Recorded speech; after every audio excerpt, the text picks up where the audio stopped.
అందరికీ నమస్తే. బండి భగీరథ్ కేసు లాస్ట్ ఎక్కడికి వచ్చిందంటే వాళ్ళ డాడీ బండి సంజయ్ గారు రాజీనామా చేస్తాడా బర్తరఫ్ చేస్తారా అనే కాడికి వచ్చింది స్టోరీ మొత్తం. ఎందుకంటే ఇది మామూలు కేసు కాదు, చాలా సున్నితమైన తీవ్రమైన కేసు ఇది. ఇప్పటిదాకా జరిగిన నాటకం, ఎఫ్ఐఆర్ అయినప్పటి నుంచి ఇప్పటిదాకా జరిగిన డ్రామా చూసిన తర్వాత నెక్స్ట్ ఈ కేసు పారదర్శకంగా కామన్ పీపుల్ కేసులో ఎట్లా విచారణ జరుగుతుందో బండి భగీరథ్ కేసులో కూడా సమగ్ర విచారణ, కరెక్ట్ విచారణ జరగాలంటే ఆయన ఆ పదవిలో ఉండొద్దు అని తెర మీదకి వచ్చింది. ఆల్రెడీ పాలిటిక్స్ చేస్తారు, చేయకుండా ఎందుకుంటారు? ఇప్పుడు ఆయన ఎవరో బండి సంజయ్ అనుచరుడో, లేకపోతే బండి సంజయ్ వెనక తిరిగేతోడో, లేకపోతే బండి సంజయ్ ఎప్పుడో జమానాలో ఫోటో దిగినోడో, ఫోటో దీనికి చాలామంది వస్తారు కదా, అట్లాంటి వాళ్ళు అయితే బండి సంజయ్ కూడా ఎగిరేనికి వస్తుంది. నాకేం సంబంధం, ఆయన ఎప్పుడో దిగిండు ఫోటో, లేకపోతే ఆయన వెనక తిరిగితే నాకు తెలుస్తాయి ఏం చేస్తాడు. కానీ ఈయన స్వయాన కొడుకు ప్లస్ ఒక 9 రోజులు ఆయనను దాచిపెట్టింది ఈయననే అనేది అందరికీ అర్థమైపోయింది. నేనే అప్పగించిన అని చెప్పిండు కాబట్టి ఈరోజు మొత్తం దద్దరిల్లింది. కరీంనగర్ పార్లమెంటు మొత్తం బీఆర్ఎస్ వాళ్ళు చేస్తారు కదా, రాజకీయం చేసిండ్రు, ధర్నాలు చేసిండ్రు మొత్తం రాజీనామా చేయాలని. ఇప్పుడు ఒక పెద్ద ప్రెషర్ బీజేపీ మీద, చాలా ప్రెషర్ ఉంది. ఇది ఇక్కడనే కాదు, దేశవ్యాప్తంగా, నాట్ ఓన్లీ తెలంగాణ, దేశవ్యాప్తంగా బండి సంజయ్ గారు మాకు మీకు ఇటుకలు నోటీసులు ఇచ్చిండు. కానీ దేశవ్యాప్తంగా ఉండే సోషల్ మీడియా సంబంధించిన వాళ్ళు, డిజిటల్ మీడియాకి సంబంధించిన వాళ్ళు చాలామంది చాలా కంటెంట్ వీడియోలు చెప్పినారు. అంత పోయింది దేశవ్యాప్తంగా. ఒక కేంద్ర మంత్రి కొడుకు ఇట్లాంటి పని చేసిండా అనేది మొత్తం బీజేపీ హైకమాండ్ పైన, బీజేపీ కేంద్ర ప్రభుత్వం పైనే ఒత్తిడి పడ్డది. ఇప్పుడు తప్పనిసరి సిచ్యువేషన్లో ఏదో ఒక నిర్ణయం జరుగుతుందేమో అనిపిస్తుంది. సరే, ముందు సబ్స్క్రైబ్ చేయండి, షేర్ కూడా చేయండి. నిజంగా కూడా నైతికత అనేది ఒకటి ఉంటుంది కదా. ఒక సర్పంచ్ కొడుకు అన్యాయం చేస్తే ఊళ్ళో, ఇట్లాంటి అన్యాయం అంటే ఓన్ కొట్టడమో తిట్టడమో కాదు, అది అధికార దుర్వినియోగం. కానీ ఇది అధికార దుర్వినియోగం కాదు, ఇది బాధ్యతారాహిత్యంతో జరిగింది కదా. ఓ సర్పంచ్ కొడుకు ఇట్లాంటి పని చేసిననుకో, చేస్తే ఆ ఊరిలో ఊకుంటారా? దిగిపోయి ఆయన ఫస్ట్ దిగు, చాలు ఇంకా చాలు, నీ కొడుకు చేసిన మంచి పనికి నువ్వు దిగు అంటారు. వాళ్ళ తండ్రి మంచోడు అయినా సరే ఆ కొడుకు చేసితే దానికి బాధ్యత ఖచ్చితంగా తండ్రి, దానికి బాధ్యత వహించాలి. అది చిన్న విషయం కాదు కదా. ఒకరి జీవితంతో ఆడుకున్న వ్యవహారం, ఒక మైనర్ బాలికతో ఆడుకున్న వ్యవహారం, అది ఎక్కడ ఇది నైతికంగా కరెక్ట్ అని చెప్పుకునే అవకాశమే లేని కేసు ఇది. ఒకటి కొట్టిననుకో, ఇదే బండి సంజయ్ కొడుకు చాలాసార్లు చాలామంది ఒకరిని కొట్టిననుకో, లేదు వాడే మమ్మల్ని చాలాసార్లు హిట్ చేసిండు అంటే ఆయన రౌడీలను తీసుకొచ్చి మనం కొట్టించే ప్రయత్నం చేస్తే మేము కొట్టినాం, అది కనీసం మనం అఫెన్స్లో ఉండి చెప్పుకునే మాట. కానీ ఇక్కడ అది లేదు కదా. ఇక్కడ వన్ సైడ్ నేరం జరిగింది, దానికి సంబంధించిన ప్రూఫ్స్ అవన్నీ కూడా బయటకు వచ్చినాయి, కోర్టులో అవంతా చూసిర్రు. కాబట్టి ఇందులో ఏం చేయలేని సిచ్యువేషన్లో ఉన్నది.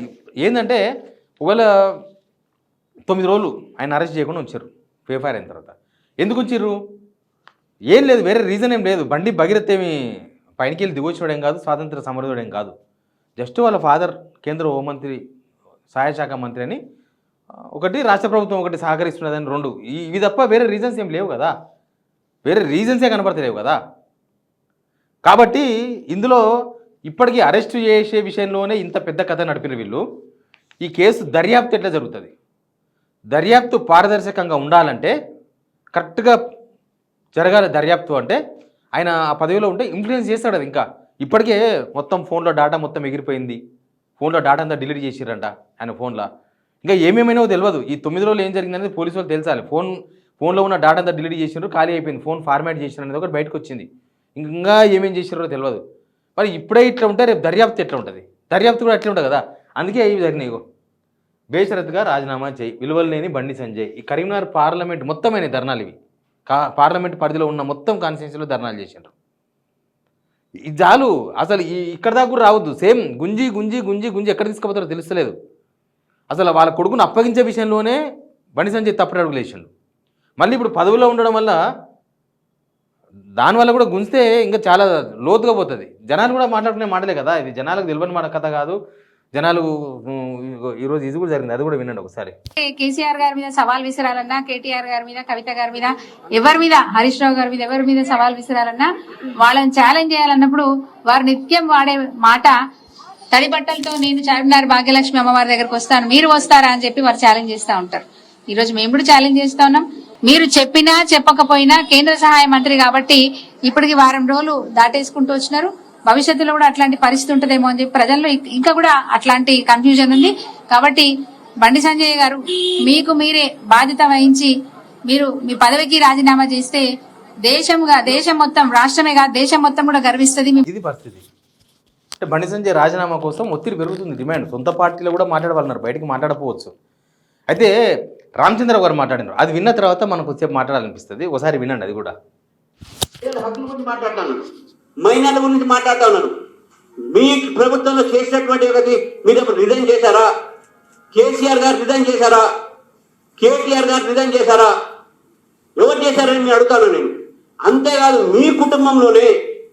మీ కుటుంబంలోనే ఒక మహిళ సారా వ్యాపారంలో కోట్లాది రూపాయల కమిషన్ తీసుకుంటే జైలుకు పంపిస్తే మీరు రిజైన్ చేశారా? అది టైమే కదా. మీరు రిజైన్ చేశారా? మీ కేసీఆర్ గారు కానీ కేటీఆర్ గారు కానీ నేను అడుగుతా. ఇది రామచంద్రరావు గారు మాట్లాడిన మాటలు. ఇట్లా మాట్లాడితే బీజేపీకి నష్టమే. బీజేపీ ఆయనతో మాట్లాడి ఆయన ఒప్పించి రాజీనామా చేయించడమా, లేకపోతే బర్తరఫ్ చేయడమా, ఏదో ఆ టైపు నిర్ణయం తీసుకోవాలి. కానీ కవిత కేసు ఓకే, కవిత అరెస్ట్ అయినప్పుడు కేసీఆర్ సీఎం కాదు, కేటీఆర్ మంత్రి కాదు. ఆమె కేసు దర్యాప్తు చేసింది బీఆర్ఎస్ గవర్నమెంట్ కాదు, కాంగ్రెస్ గవర్నమెంట్. ఇక్కడ కాంగ్రెస్ గవర్నమెంట్ ఉంది, అక్కడ ఢిల్లీలో సిబిఐ దర్యాప్తు చేసింది. కేంద్రంలో మీ ప్రభుత్వమే ఉంది. మళ్ళా అసలు వాళ్ళు రాజీనామా అయ్యని మీరు ఎప్పుడు అడగలేదు కూడా. అసలు ఆ కేసుకు ఈ కేసుకి ఏమైనా సంబంధం ఉందా? ఢిల్లీ లిక్కర్ కేసుకు ఈ కేసుకు ఏమన్నా? రేపు చేస్తే ఎన్ని కేసుకు వస్తే అది ఎవరైనా కూడా, మీరు క్రిమినల్ లాయర్ కూడా, కేసుకు తీవ్రత వేరే ఉంటుంది, కేసు వ్యవహారం వేరే ఉంటుంది. బండి భగీరథ్ మీరు వెనకేసుకు వస్తే బండి భగీరథ్కు బండి సంజయ్కి సంబంధం లేదు, ఇట్లాంటి మాటలు బండి భగీరథ్ చాలా గొప్పోడు ఇట్లాంటివి అనుకుంటే మీ పాటికే నష్టం. ఇది చేయరాని నేరం కదా. ఇప్పుడు స్కామ్ చేసినట్టు ఒక ఆరోపణ, ఆమెను అరెస్ట్ చేసిండ్రు, జైలుకు పోయింది, వచ్చింది, కోర్టులో ఏదో తేలలేదో కోర్టు ఏదో చెప్పింది. అదంతా కూడా బీఆర్ఎస్ గవర్నమెంట్లో జరగలేదు. బీఆర్ఎస్ గవర్నమెంట్ తర్వాత జరిగింది. వాళ్ళు పదవుల్లో ఏడున్నారు, అప్పుడు వాళ్ళు ఎమ్మెల్యేలుగా ఉన్నారు అంతే. వాళ్ళ దర్యాప్తును ఈ దర్యాప్తును వాళ్ళు టాంపర్ చేసే అవకాశం లేదు కదా. ఆయన మాజీ ముఖ్యమంత్రి, ఆయన మాజీ మంత్రి, వాళ్ళని టాంపర్ చేస్తారు. కానీ ఇప్పుడు కేంద్ర హోంశాఖ సహాయ మంత్రిగా ఉన్నాడు, ఇక్కడ రేవంత్ రెడ్డి ఫ్రెండ్షిప్ నడుస్తుంది. ఆయన ధర్మపురి అరవింద్ మాట్లాడింది కదా, ఒకసారి వినండి అది కూడా. మన మోడీ గారు ఒకటి మేరసే జుడిజావని మరి ఏమన్నా ఉందో నాకైతే తెలియదు. చాలా చిన్న కార్యకర్తని బీజేపీలో, ఏమన్నా లింక్ ఉందేమో మరి నాకైతే తెలియదు. అట్లాంటిది ఏమైనా ఉందా? సువేందు అధికారి వాళ్ళ పార్టీ ఎంపీ మాట్లాడుతున్నాడు, ఏమో రేవంత్ రెడ్డికి మోడీకి ఏం సంబంధం ఉందో, వస్తాడేమో సువేంద్ర అధికారులాగా బీజేపీలకు అని. అంటే అంత మంచి రిలేషన్షిప్ ఉంది కాబట్టి ఇన్ని రోజులు ఈ కేసు ఇట్లా అయింది, నీరు గారిపోతుందేమో అనేది ఒక టెన్షన్. ఇప్పుడు బండి సంజయ్ గారు మీ పార్టీ ఎంపీ, ఆయన మీ ప్రభుత్వంలో, మీ కేంద్ర ప్రభుత్వంలో కేంద్ర హోంశాఖ సహాయ మంత్రి. మీరు మీ పార్టీ కాదు, మాకు సంబంధం లేదు అనేది కాదు, దర్యాప్తు చేసేది ఇక్కడ పోలీసులు, మీకు సహకరిస్తున్నది ఇక రాష్ట్ర హోంమంత్రి. ఆ దర్యాప్తులో ఆ కేసులో ఏమనగా ఉన్నది ఆయన ఇప్పటికే ఈ 9 రోజులు ఈ కేసుని ఇలా వాళ్ళ కొడుకుని అరెస్ట్ కాకుండా దాచిపెట్టిండు. ఇవన్నీ ఉన్నాయి కాబట్టి ఎవరిని అడతారు? ఆయన కొడుకుని దాచిపెట్టింది మీ పార్టీ నాయకుడే కదా. మరి అట్లాంటప్పుడు ఏం చేస్తారు? కేంద్ర మంత్రి, రాష్ట్ర హోంమంత్రి ఇద్దరు చేతులు కలిపితే ఎక్కడ జరుగుతుంది? న్యాయం ఎక్కడ జరుగుతుంది? నేను మళ్ళీ కూడా చెప్పదలుచుకున్నా, ఆయన మీద కేసులని మహేంద్ర యూనివర్సిటీలో 2 కేసులని బండి సంజయ్ కొడుకు మీద. ఈ గవర్నమెంట్ వచ్చిన తర్వాత ఎఫ్ఐఆర్లు క్వాష్ అయిపోయినాయి. ఎట్లా క్వాష్ అయినాయంటే, ఈ గవర్నమెంట్ రేవంత్ రెడ్డి మామూలు పీపీలను పెట్టి మన జూలే కోర్టులో అట్లా మామూలు పీపీలను పెట్టి వాదించకుండా ఆ కేసు నుంచి తప్పించేసిండు బండి సంజయ్ కొడుకును. వాళ్ళు ఇక్కడ కూడా అట్లే చేస్తే, ఇక్కడ మొన్న అంటే వాళ్ళ వ్యక్తిగతంగా ఒక లాయర్ని పెట్టుకుని, నాగేశ్వరరావు గారిని పెట్టుకుని వాదించారు. కానీ రేపు దర్యాప్తు చేయాల్సింది, రేపు మాట్లాడాల్సింది ఈ గవర్నమెంట్ పీపీలే కదా. కాబట్టి ఈ కేసు నేరు కారిపోద్దని నమ్మకం ఉంటుంది. ఆయన అక్కడి నుంచి ఆ 10 నుంచి తప్పుకుంటే బెటర్ కదా, ఆయన చెప్పినా చెప్పకపోయినా. అసలు కాంగ్రెస్ గవర్నమెంట్ బండి సంజయ్ రాజీనామా చేయాలని లేదా? రాజీనామా చేస్తే న్యాయం దొరుకుతుంది అనిపిస్తలేదా మీకు? చిన్న దానిలో బీజేపీ ఆఫీస్ ముందు పోయి ధర్నా చేస్తారు. సోనియా గాంధీకి ఈడీ నోటీస్ ఇస్తే పోయి ధర్నా చేస్తారు, బీజేపీ ఆఫీస్ని అటాక్ చేస్తారు. మరి ఇప్పుడు ఎందుకు ఒక్కరిగా మాట్లాడతలేరు? ఇందుకే ఇప్పుడు మీరు సహకారంతో ఉన్నారని చెప్పిన ఈ పాయింట్ నేను. కాబట్టి ఆయన రాజీనామా చేస్తేనే న్యాయం జరుగుతుంది బాధితులకు. ఆయన రాజీనామా చేస్తేనే కేసు దర్యాప్తు కరెక్ట్ నడుస్తుంది. ఎవరే అనుకుంటారు కదా, ఒక ఊళ్ళో సర్పంచ్ ఆయన 10లో ఉండగా ఆయన కొడుకు తప్పు చేస్తే ఆ కేసు సరిగ్గా నడుస్తుందా? నడవదు. కాబట్టి ఇక్కడ ఇది కూడా అంతే. నేను సర్పంచ్ చిన్నదంతా ఏం పోలిస్తలేను. ఆయన ఊరిలో సర్పంచ్, ఈయన కేంద్ర హోంమంత్రి సహాయ శాఖ మంత్రి. రాజీనామా చేసి నిరూపించుకోండి, మంచిదే కదా. బట్ ఇది బండి సంజయ్ గారు డిలే చేస్తే ఇది కూడా ఆయనకే వస్తుంది. ఆయన ఏదో నిర్ణయం తీసుకుంటే మంచిది. రాజీనామా చేయడమా, వాళ్ళు బర్తరఫ్ విషయం దాకా ఉండడం, ఏదో వార్తలు కూడా బయటకు వస్తున్నాయి, బర్తరఫ్ చేస్తేనే కొత్త పార్టీ పెడతానన్న అంశం కూడా బయటకు వచ్చేసింది. మరి అవన్నీ ఎందుకు వస్తున్నాయో తెలియదు.